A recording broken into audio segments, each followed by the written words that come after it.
Assalamualaikum dan salam sejahtera. So untuk perkongsian hari ini saya akan terangkan dua situasi selepas berlakunya breakout. So kita ada dua situasi lah, iaitu first kali pullback dan juga second consolidation. So bila satu saham tu dia berjaya untuk breakout the resistance area, so akan terjadinya dua situasi ni lah. Okay, first kali kalau pullback, tak kisahlah pullback ni dari segi pullback ke RBS line ataupun horizontal resistance ataupun trend line, moving average, so dia based on apa-apa setup sekali lah. So untuk macam contoh macam trend line, okay, so pullback ni bila price ni bergerak, okay, price ni gerak and then dia breakout. So bila dia pullback balik ke trend line ni and then dia berjaya untuk maintain, lepas tu dia ada rebound kan, rebound, seterusnya dia meneruskan kenaikan. Itu adalah contoh pullback lah. Dia test balik this line, this resistance line, so dia berjaya maintain.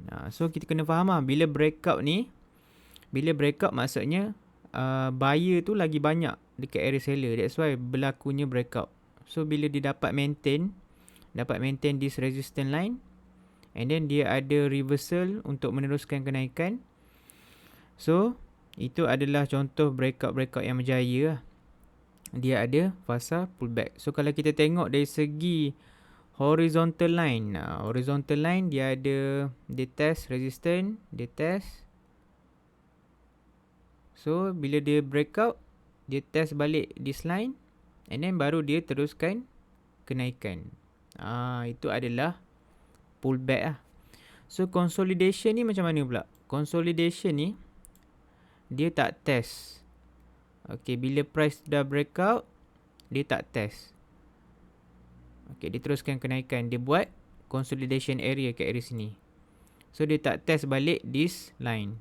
Okay, so untuk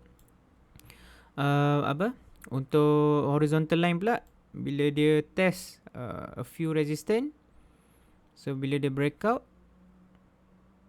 dia buat consolidation area and then dia teruskan kenaikan. So dekat sini dia tak ni lah, dia tak pullback balik dekat RBS line. Okay, so itu adalah contoh-contoh bila breakout, so jadinya pullback ataupun consolidation. Okay, so kita tengok chart. Alright, so contohnya macam FIHB ni. Okay, FIHB ni kita nampak ada dekat sini, kita boleh lukis trend line lah. So kalau macam tak berapa sure, just buka weekly. So dekat weekly ni candle lagi sikit kan, so lagi nampak dia punya chart pattern tu lagi nampak. So selalunya kalau saya tak berapa sure dekat daily, macam nampak tak nampak je, so akan buka weekly lah untuk confirmation pattern apa yang ada. So kalau tengok dekat FIHB ni, ini adalah contoh-contoh bila dia breakout. Okay, dekat sini dia ada breakout trend line. So nampak dia tak test balik, dia tak pullback balik ke resistance line ni. Dia tak pullback balik ke trend line. So dia buat dekat sini, dia ada buat consolidation area. Okay, so that's why kalau macam kita terlepas, kita kena tengok dia punya reaction. Kita sebagai trader, kita kena fleksibel lah. Kita kena tengok dia punya reaction. Tak boleh juga kita cakap, oh tunggu pullback lah. So kena tengok. Kadang-kadang dia buat consolidation sahaja. So kena be fleksibel lah. And then contoh-contoh yang pullback, kita boleh tengok Hang Seng. So sebelum ni ada, kalau nampak dekat sini ada ni lah, ada test resistance ke area 850 ni. Okay, kita zoom sikit. Kat sini ada test few resistance. Kalau tengok weekly pun dia uptrend. Hang Seng ni uptrend. So bila counter dekat weekly chart pun dia uptrend, selalunya untuk dia meneruskan kenaikan tu lagi senang lah. Sebab dia tak banyak resistance. So kalau tengok kat sini tak ada resistance. Tak ada resistance area. That's why senang untuk push.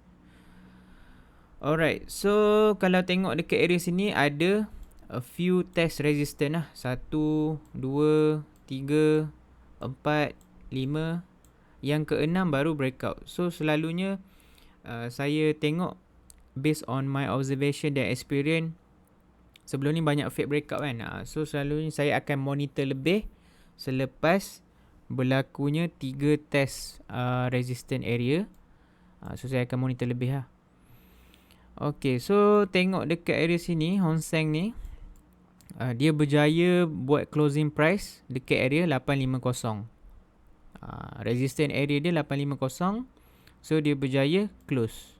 So bila kita tunggu tu, bila kita tengok candle, yang penting adalah closing price dia. Closing price dia berjaya tak dia close dekat RBS. Berjaya tak dia close kat RBS. So kalau kat sini kita tengok dia berjaya close dekat RBS 850. Okay, lepas tu tengok a few days lepas breakout tu dia berjaya tak maintain. So ini adalah contoh pullback lah. Dia pullback ke RBS. Contoh pullback ke RBS. So kita tengok kat sini ada 1, 2, 3, 4, 5, 6 berjaya maintain. And then volume very low. So dia tak break. Confirmation yang pullback ni berjaya adalah candle ni lah. Candle 5 Julai 2021 ni. Candle rebound from RBS ataupun reversal candle. So selalunya macam Mak Mini Vini cakap, kalau ada pullback, dia akan monitor pullback ni untuk confirmation yang resistance line ni berjaya lah. Tapi dia punya entry adalah apabila ada confirmation yang satu saham tu akan reverse ataupun rebound lah. So itu adalah dia punya style. So always wait for confirmation. Kalau kita, sebab kadang-kadang bila dia pullback, kadang-kadang boleh jatuh kan. So walaupun kita beli harga tinggi sikit, tapi dia ada confirmation lah. So nampak kat sini pullback dia berjaya, and then dia akan teruskan kenaikan. So kita sebagai trader tadi, apa yang ada dua situasi yang kita kena tahu selepas berlakunya breakout, iaitu first kali ada pullback, second ada consolidation. So kita kena tengok based on price action dan juga volume, apa yang saham tu cuba nak bagi tahu. So kita react based on apa yang saham tu cuba lakukan lah, and then kita react dan tak predict. So itu saja untuk perkongsian saya, topik dua situasi selepas berlakunya breakout. That's all for me. Thank you so much. Assalamualaikum.